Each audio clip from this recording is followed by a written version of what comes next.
Hello दोस्तों, नमस्कार। स्वागत है आप सभी का यूपी टेट के पर्यावरण के प्रैक्टिस सेट में। यह प्रैक्टिस सेट पर्यावरण से संबंधित पहला प्रैक्टिस सेट है। इसके पहले हम लोगों ने 4 प्रैक्टिस सेट देख लिया जो हिंदी संस्कृत के प्रश्नों से प्रैक्टिस है।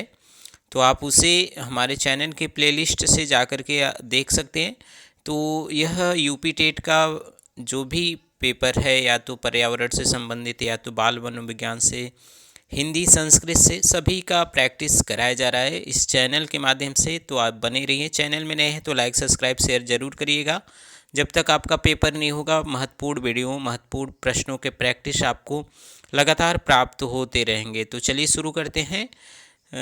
शुरू करने से पहले गुजारिश है, चैनल में नए हैं तो लाइक सब्सक्राइब जरूर करिएगा। इसमें जो पहला प्रश्न है वो पूछा गया है कि यहाँ पे जो प्रश्न है उसे आप देखिएगा। 30 प्रश्नों का यह प्रैक्टिस सेट है। पर्यावरण का प्रैक्टिस सेट नंबर 1 है। ठीक है, चलिए तो देखते हैं। पहला जो प्रश्न है वह पूछा गया है, हेपेटाइटिस किस अंग से संबंधित बीमारी कही जाती है। ठीक है, हेपेटाइटिस किस अंग से संबंधित बीमारी कही जाती है। ऑप्शन आपको दिए हैं, आँख से, लीवर से, हृदय से, फेफड़े से।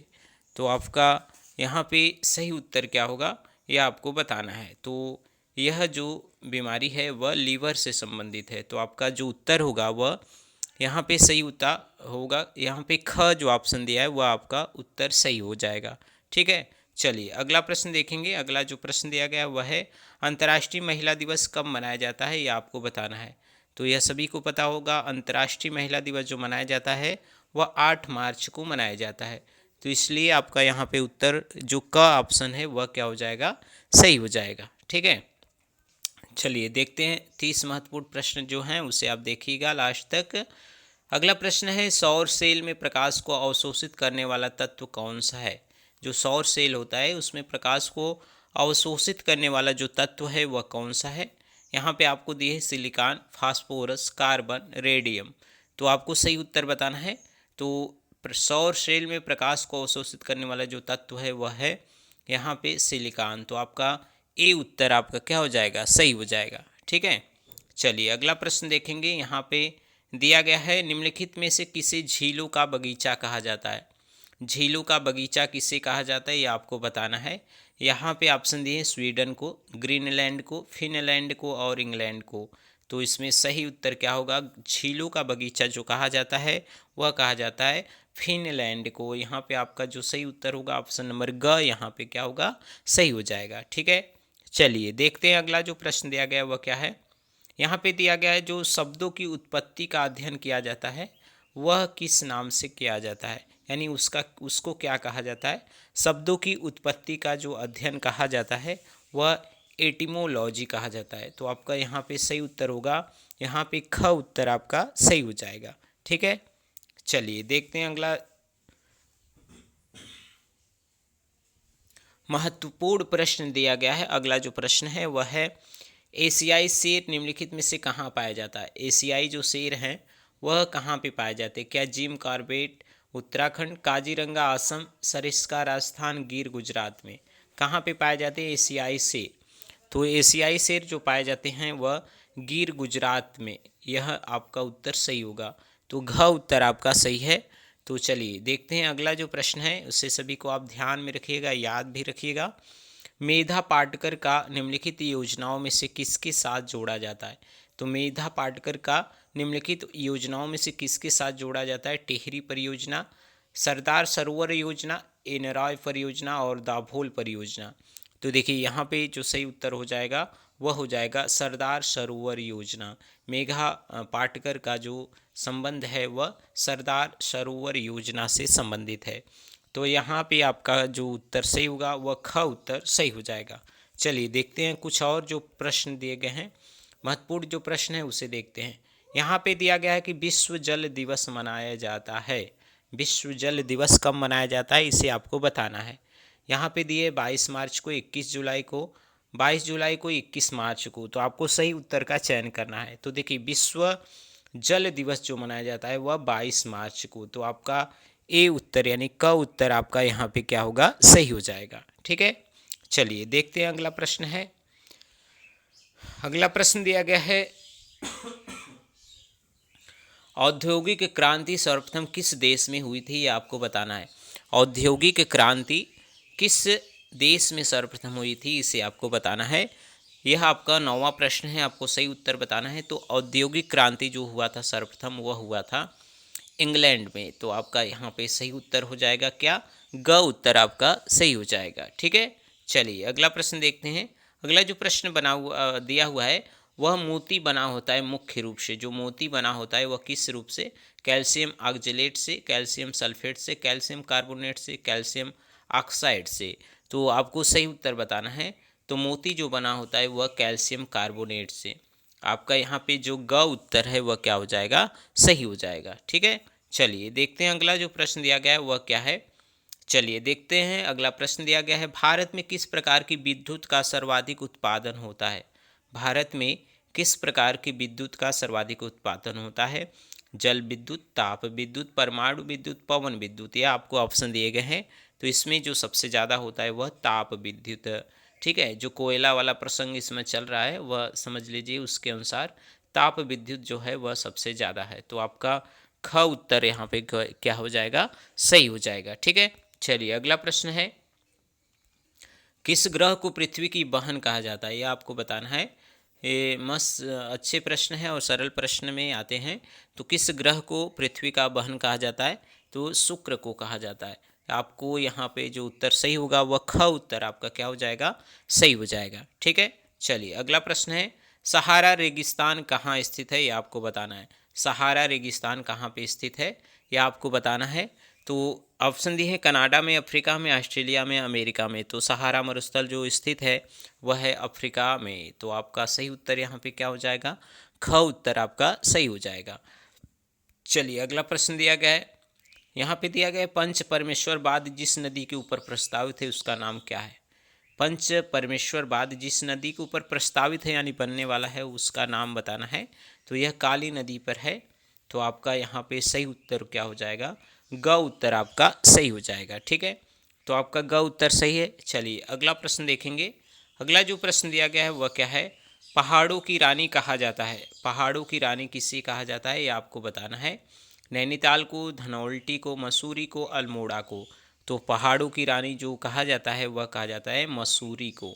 आपका यहाँ पे सही उत्तर क्या होगा, ग उत्तर यहाँ पे सही हो जाएगा। तो सभी प्रश्नों को आप ध्यान में रखिएगा, लास्ट तक देखिएगा, क्योंकि कुछ और महत्वपूर्ण प्रश्न यहाँ पे दिए गए हैं। ठीक है, तो यहाँ पे जो प्रश्न दिया गया है अगला उससे देखेंगे।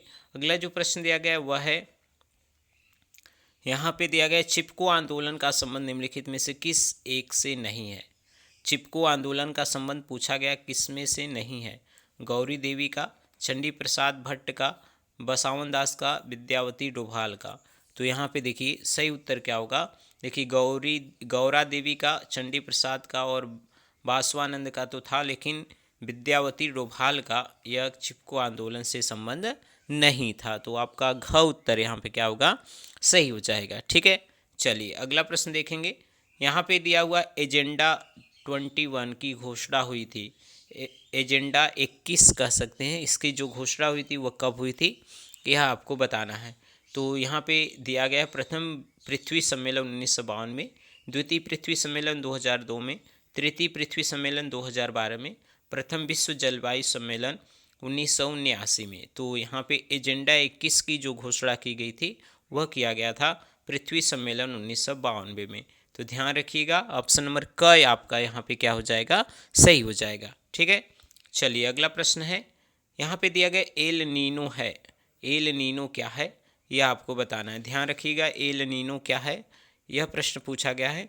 तो देखिए यह क्या है, दक्षिणी प्रशांत महासागर की एक गर्म जो धारा है उसका नाम है एल नीनो। तो याद रखिएगा, दक्षिणी प्रशांत महासागर की गर्म धारा को कहते हैं एल नीनो। यहाँ पे ग उत्तर आपका क्या हो जाएगा, सही हो जाएगा। ठीक है, चलिए अगला प्रश्न देखते हैं। यहाँ पे दिया गया, निम्नलिखित में से कौन एक नवीनीकरण संसाधन नहीं है। नवीनीकरण संसाधन कौन सा नहीं है, भूतापीय ऊर्जा, ज्वार ऊर्जा, जल विद्युत ऊर्जा और जीवाश्म ईंधन। तो यहाँ पे देखिए जीवाश्म ईंधन को आप नवीनीकरण नहीं कर सकते। तो यहाँ पे घ उत्तर आपका क्या हो जाएगा, सही हो जाएगा। ठीक है, घ उत्तर आपका सही होगा, ऑप्शन नंबर घ सही हो जाएगा। चलिए अगला प्रश्न देखेंगे। अगला जो प्रश्न दिया है, निम्नलिखित में से कौन सा ज्वारी वन है? ज्वारी वन बताना है कौन सा है। यहाँ पे आपको ऑप्शन दिए हैं कोड़धारी वन, मैग्रोक वन, उष्णकटिबंधीय पर्णपाती वन और उष्णकटिबंधीय वर्षा वन। तो यहाँ पे ध्यान रखिएगा, ज्वारी वन जो कहा जाता है वह किसे कहा जाता है? तो कहा जाता है उष्णकटिबंधीय पर्णपाती वन को। ध्यान रखिएगा, आपका यहाँ पे ग उत्तर क्या होगा? सही हो जाएगा। ठीक है, चलिए अगला प्रश्न जो दिया गया है वह क्या दिया गया है उसे देखिएगा। यह प्रश्न जो है वह दिया गया है कि संयुक्त राष्ट्र जलवायु परिवर्तन महासम्मेलनों के संबंध में कहे गए अभिलेख वाक्यों में सही कथन का चुनाव कीजिए। तो यहाँ पे जो सही उत्तर क्या है, ध्यान से देखिएगा। यहाँ पे दिया गया है, ठीक है, यहाँ पे थोड़ा ऑप्शन को आपको देखना होगा किस प्रकार के ऑप्शन दिए गए हैं। तो यहाँ पे देखिए दिया गया है कथन 1, 2, 3 सही है, जबकि कथन 4 गलत है। तो पहला, दूसरा, तीसरा कथन आपका सही है। तो यहाँ पे देखिएगा, यह जो दिया गया है, फ्रांस की राजधानी पेरिस में संयुक्त राष्ट्र जलवायु परिवर्तन महासम्मेलन 30 नवंबर 2016 से 11 दिसंबर 2016 तक पूर्व निर्धारित समय सीमा के अनुसार आयोजित किया गया था। यह सही बात है। 21वें संयुक्त राष्ट्र जलवायु परिवर्तन सम्मेलन का आयोजन 12 दिसंबर 2016 तक चला था। यह भी सही बात है।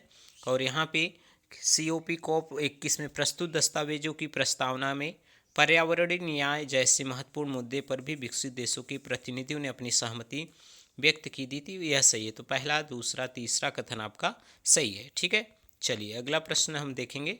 अगला जो प्रश्न दिया गया है वह क्या है उसे ध्यान से देखिएगा। यहाँ पे दिया गया है, देखिए यहाँ पे जो प्रश्न है वह क्या है उसे देखते हैं। यहाँ पे निम्नलिखित दी गई श्रृंखलाओं में से एक खाद्य श्रृंखला के निर्माण के संबंध में जो सही बात कही गई वह क्या है? ठीक है, तो यहाँ पे देखिए, घास को बकरा खाता है, बकरा को मानव। तो यह सही रूप है। यह खाद्य श्रृंखला में घास है, घास को बकरा, बकरा को मानव खा जाता है। तो इस प्रकार यह खाद्य श्रृंखला का संदर्भ सही है। तो आपका ख उत्तर क्या हो जाएगा? सही है। ठीक है, चलिए अगला प्रश्न है। अगला जो प्रश्न दिया गया वह क्या पूछा गया उसे देखिएगा।